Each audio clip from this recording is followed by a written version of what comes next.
Baiklah, Assalamualaikum warahmatullahi wabarakatuh. Di sini saya Dia Sujayanti, NIM 15170-430.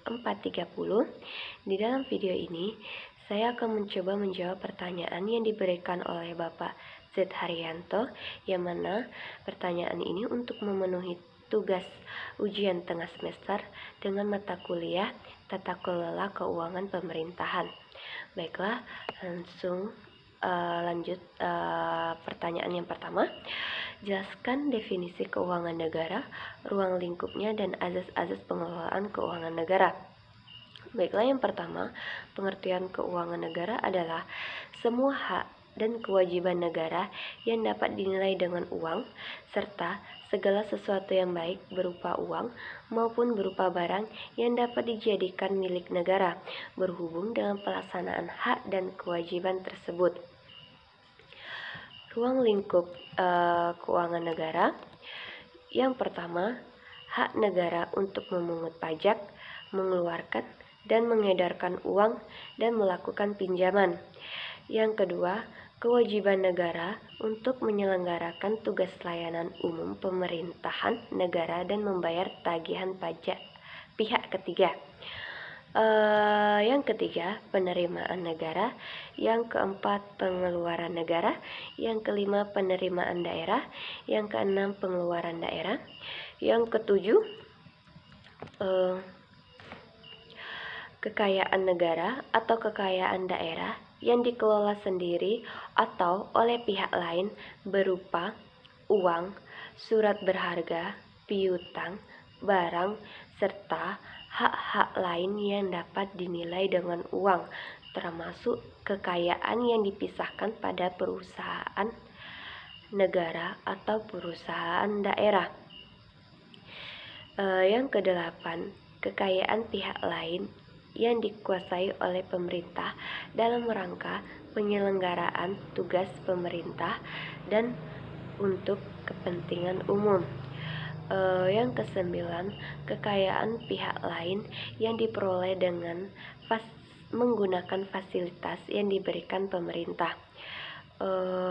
Yang terakhir, kekayaan pihak lain sebagaimana dimaksud meliputi kekayaan yang dikelola oleh orang atau badan lain berdasarkan kebijakan pemerintah, yayasan-yayasan,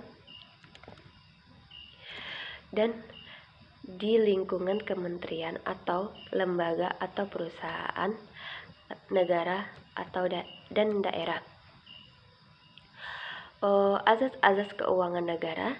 Yang pertama, azas tahunan memberikan persyaratan bahwa anggaran negara dibuat secara tahunan yang harus mendapat persetujuan dari badan legislatif, yaitu DPR. Yang kedua, azas universalitas atau kelengkapan memberikan batasan bahwa tidak diperkenankan terjadi pencampuran antara penerimaan negara dengan pengeluaran negara. Yang ketiga, azas kesatuan mempertahankan hak budget dan dari Dewan secara lengkap, berarti semua pengeluaran harus tercantum dalam anggaran. Oleh karena itu, anggaran merupakan anggaran bruto, di mana yang dibukukan dalam anggaran adalah anggaran jumlah brutonya. Yang keempat, azas spesialitas mensyaratkan bahwa jenis pengeluaran dimuat dalam mata anggaran tertentu atau tersendiri dan diselenggarakan secara konsisten, baik secara kualitatif maupun kuantitatif.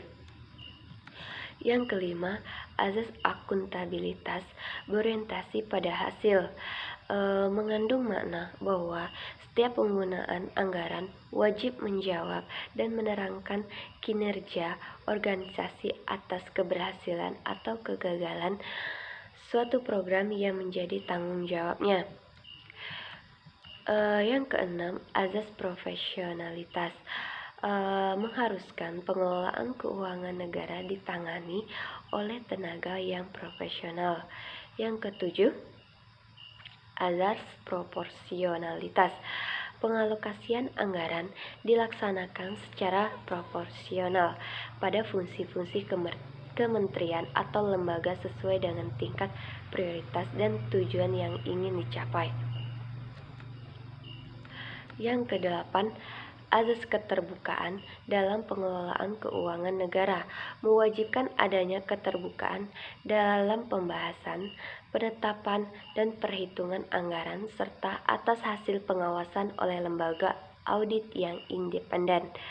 Yang terakhir, azas pemeriksaan keuangan oleh badan pemeriksa yang bebas dan mandiri memberikan kewenangan lebih besar daripada badan pemeriksa keuangan untuk melaksanakan pemeriksaan atas pengelolaan keuangan negara secara objektif dan independen. Baik, lanjut pertanyaan yang kedua. Menyikapi pandemi COVID-19 yang terjadi di tanah air, beberapa kebijakan telah dikeluarkan pemerintah terkait penggunaan pos-pos keuangan tertentu yang dialihkan dalam rangka menanggulangi COVID-19. Dimaksud seperti penggunaan dana desa dan dana pilkada. Misalnya, menurut saudara, sudah tepatkah kebijakan dan langkah yang diambil pemerintah dimaksud dalam perspektif pengelolaan keuangan negara? Baiklah, saya akan mencoba menjawabnya. Menurut saya, kebijakan yang diambil oleh pemerintah terkait penggunaan dana desa dan dana pilkada untuk menangani kasus virus corona atau disebut juga COVID-19 terkait perspektif keuangan negara, menurut saya sah-sah saja, dan menurut saya itu adalah kebijakan yang tepat yang dilakukan oleh pemerintah, yang mana kebijakan tersebut diambil untuk membantu masyarakat yang terkena wabah bencana virus corona. Bisa dilihat penyebarannya hampir seluruh Indonesia. Pemerintah mengambil tindakan penggunaan dana desa dan dana pilkada semata-mata hanya untuk membantu penanganan COVID-19 di Indonesia. Dikarenakan pemerintah sangat memerlukan banyak sekali biaya untuk wabah COVID-19. Penggunaan dana tersebut adalah hal yang tepat karena pada awalnya dana desa maupun dana pilkada digunakan juga untuk masyarakat. Jadi, sangat masuk akal penggunaan dana tersebut juga untuk membantu masyarakat yang terkena wabah virus corona. Baiklah, itu saja penjelasan dari saya. Mohon maaf atas kekurangannya. Wabillahi taufiq wal hidayah. Wassalamualaikum warahmatullahi wabarakatuh.